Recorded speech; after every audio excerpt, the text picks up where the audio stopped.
Last weekend, I was driving along Danforth Avenue, and the traffic jams told me that we really are getting back to some kind of new normal. The lines are still outside the stores, all nicely separated at 6-foot intervals. Fewer masks are on the street, but more are in the stores. Still shuttered churches and restaurants, concerts, and professional sports remain. Beaches without lifeguards, provincial parks without washrooms, and no CNE to bring the summer to its inevitable end. People to work at home until September, elevators with no more than 2 passengers, and no end in sight for travel bans. But the cars on the Danforth tell me that people feel safe in their cars, if not on the TTC. That long-anticipated new reality is in sight. But not for Sunday morning in-person church services. The Anglican Church announced this week that we would not be holding such services until at least September. So settle back with your computer and I'll see you here each Sunday, God willing, and you turning in. This week I read about the youngest survivor of the Nazis' Buchenwald labor camp, a boy named Lulak, who entered the camp at 5 years of age and managed to survive until liberation when he was 8. In no small part because of the care of his brother Naphtali, who was 11 years older and protected him throughout.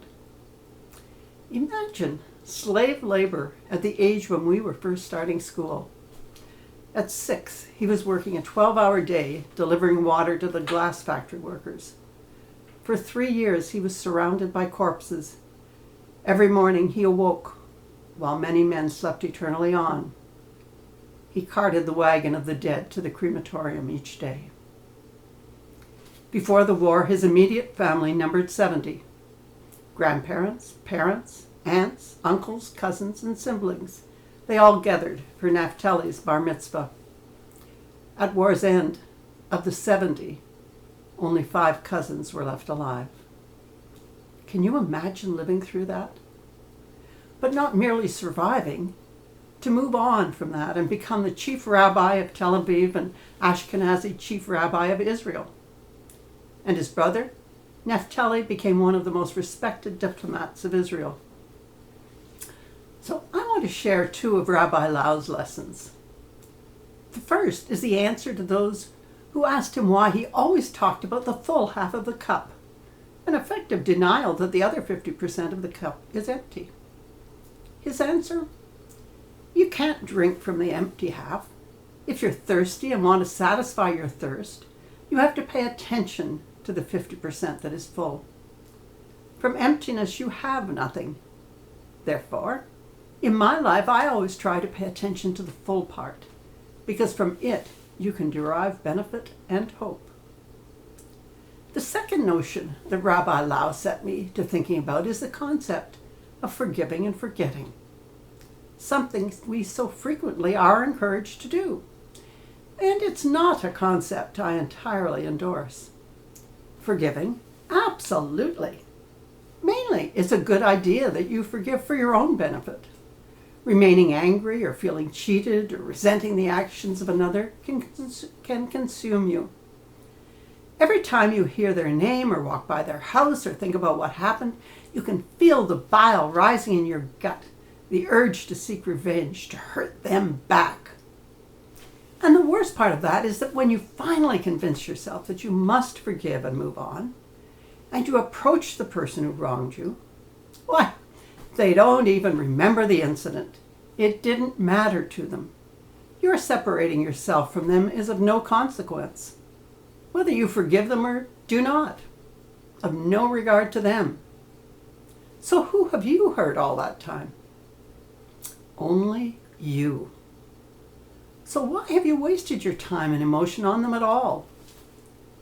Mind you, forgiving yourself is often the bigger challenge than forgiving others, because when you're honest with yourself, you see the part you played in the drama, the choices you made, the words you chose, the actions you took, and the signals you ignored. Now, sometimes you are completely innocent, and then shame on the other person. But most situations take 2 to tango. regardless of the circumstances, the blame, the facts. What do you gain by staying angry? How is your life better for not forgiving and moving on? What benefit is there in going over and over and over the wrong that's been done to you? So, forgive and forget the hurt and the resentment and the pain. Clear it from your heart and your life. But do not forget what happened. Only a fool keeps repeating the same thing over and over again without learning a lesson. The lesson is what you remember. If a dog bites you, you avoid the dog in the future. Or you get bitten over and over again. Being a Charlie Brown every football season, as Lucy, the holder of the ball, snatches it away just as you launch your kick, is not a fun way to live your life. But surely, Charlie never learning from her pulling the ball and him landing on his back, year after year, well, the fault lies as much to him as to Lucy. So Charlie should forgive Lucy. That's just who she is. She can't resist the temptation. But he should not waste time holding it against her. Charlie should remember to never, ever let her set up the football for him again. In dealing with the Lucys of the world, just remember the old saying, fooled me once, shame on you. Fooled me twice, shame on me. I like the insight in the words of Rabbi Lau when defining what remembering is really about. There are two aspects to this mitzvah, this gift. Don't forget is in the heart. Remember is an action. Never forget the good people and the good deeds that touched you. Keep them in your heart. Honor them with your love and memories. The bad should have no place in your heart. Forgive and let it take wings and vanish. Remembering is what guides what you do in the future. That way, you can avoid making the same mistake over and over again. That way, you can spend more time involved in the positive, not the negative. That way, you can enhance what enriches your life, your heart, and your soul. And the one thing that must be remembered in our heart is our eternal guide on forgiveness. It's that most frightening statement in the entire Bible. The line from the prayer our Savior taught us when we say, forgive us our trespasses as we forgive those who trespass against us. Just think about that. I'm so grateful that Jesus told us to forgive 70 times 7.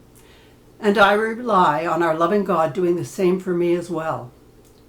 For I know how my future and the opening of the heavenly gates depends upon it. So what does all this forgiveness talk come down to? We forgive others because it makes our own lives so much better and easier, and because Jesus told us to do so. We remember because filling our hearts with all the good and the wondrous enriches our lives and our souls. And the most necessary of forgivenesses?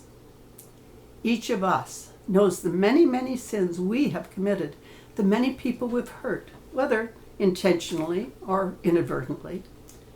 We know how we also need forgiveness. So forgive others. And once you've done what you can to set things right and said, I'm sorry, and truly meant it, then forgive yourself, and with that, all is set right with our God. I know that we come from many traditions, many denominations, but wherever you are, find a church, a service, a form of worship that embraces you and your love of God and the love the Trinity has for you. Closing on an upbeat note, join in this prayer from a sign outside the Southeast Baptist Church. Wash your hands and say your prayers, 'cause germs and Jesus are everywhere. Until next week, be safe, be well, and reach out to others in love and forgiveness. God bless you and yours, this day and always.